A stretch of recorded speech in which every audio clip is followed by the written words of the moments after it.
Guimaras Electric Cooperative nagtigayon sang ika-6 nga State of the Electric Cooperative Address o kun SECA kag ika-41 nga Annual General Membership Assembly o kun AGMA nga may tema GUIMELCO Governance Stronger, Service Smarter, Future Brighter sang Marso 29, 2026 sa GUIMELCO Main Office San Miguel, Hordan, Guimaras. Kag malantaw sa online paagi sa Facebook kag YouTube live streaming. Mayara sang 4,630 nga mga miyembro konsumidor tag-iya ang nagparehistro samtang gintambungan naman ini sa mga barangay MCO Organization Officers, Board of Directors, kag bugos nga puwersa sa mga empleyado kag tagdumalahan sang GUIMELCO. Suno kay GUIMELCO General Manager Shirley S. Laurente, may isa ka tinutuyo ang ginhiwat nga pagtililipon. Sa sini nga hapon, ginaabi-abi kamo namon sa ika-6 nga GUIMELCO State of the Electric Cooperative Address kag ika-41 nga Annual General Membership Assembly para sa isa ka tinutuyo. To serve better, to lead stronger, and to build a brighter future for every community we serve. Our theme, GUIMELCO, Governance Stronger, Service Smarter, Future Brighter, reaffirms our directions and collective commitment. Nagpadala naman sang mensahe nga pagsuporta si National Electrification Administration Administrator Antonio Mariano Almeda. Dala ang pagbutsyag sang pagpasalamat sa GUIMELCO kabahin sa padayon nga kausa sang total rural electrification. The National Electrification Administration is proud to have the Guimaras Electric Cooperative GUIMELCO as one of its steadfast partners in the pursuit of rural electrification mission. Your easy bridge people to opportunities and progress.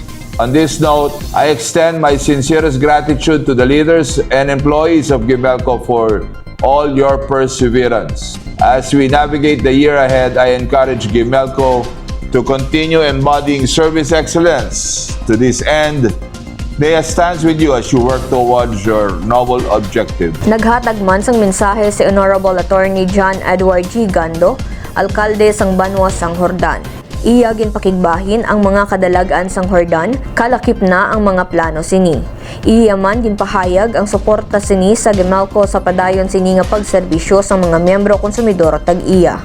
Upod ako sa aton tanan nga mga member consumers sa gihapon sa pagpanawagan sa maayo nga serbisyo sa aton Guimaras Electric Cooperative. Mangin na upod ninyo ako kag mangin mabinantayon kita.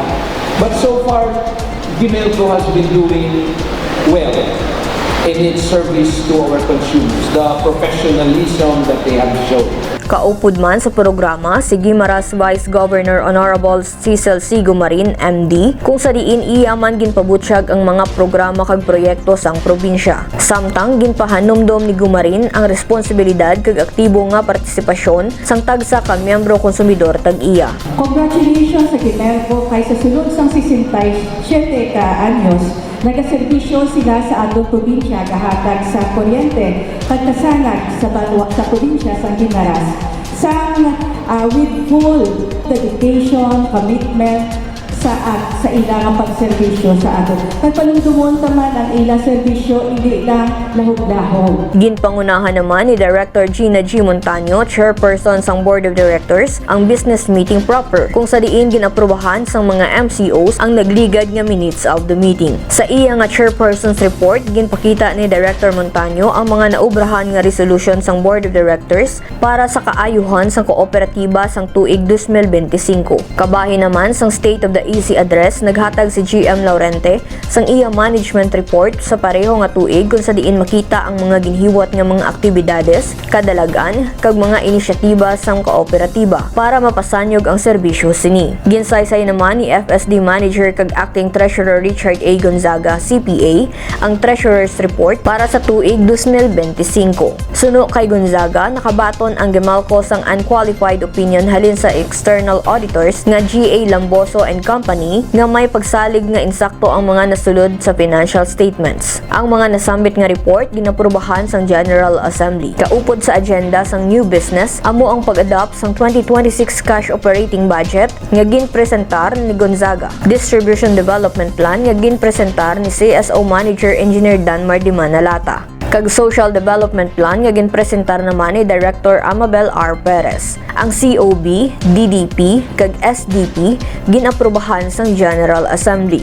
Ginpangunahan naman ni Vice Governor Gumarin ang oath-taking sang re-elected Board of Director nga si Director Yvette S. Paliada halin sa distrito sang Nueva Valencia. Kag newly elected Board of Director Ariel M. Gallego halin sa distrito sang Sibunag. Ang Election Committee nga sanday Pastor Levy M. Haro, Joyce Elidia, kag Hil Garland ang nagpakilala kag nagpresentar sang nagdaog nga kandidato. Kalakip man sa programa ang paghiwat sang open forum kung sa diin ginkuha nga mangin moderator si Ramon Marañon. Nangintayuyon ang dalagan sang open forum kag nasabat ang tanan nga mga pamangkutanon. Kalakip na ang mga nagalapta nga istorya parte sa brownout o kon power interruption sa masulod nga 3 hasta 6 ka bulan. As per publication naton, wala kita sang dapat kangahangauan nga mag-brown out kita because we have that stable power supply contracts, no? So wala, hindi na siya matuod.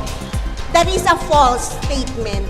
Nanging kaupod naman sa nasambit nga meeting ang GUIMELCO Youth Advocates Network o GIAN, ang natukod nga youth organization sang co-op kung sa diin ila ginpakita ang ila talento kag mga inubrahan kaupod ang GUIMELCO para sa sektor sang mga pamatanon. Madamo naman ang nagdaog nga mga papremyo sa gintigayon nga raffle draw sang GUIMELCO. Bilang katapusan, bugos nga ginpasalamatan ni Director 𝗔𝗍𝗍𝗪 ang tanan nga nagtambong kag nagbulig para matigayon ang seka kag agma.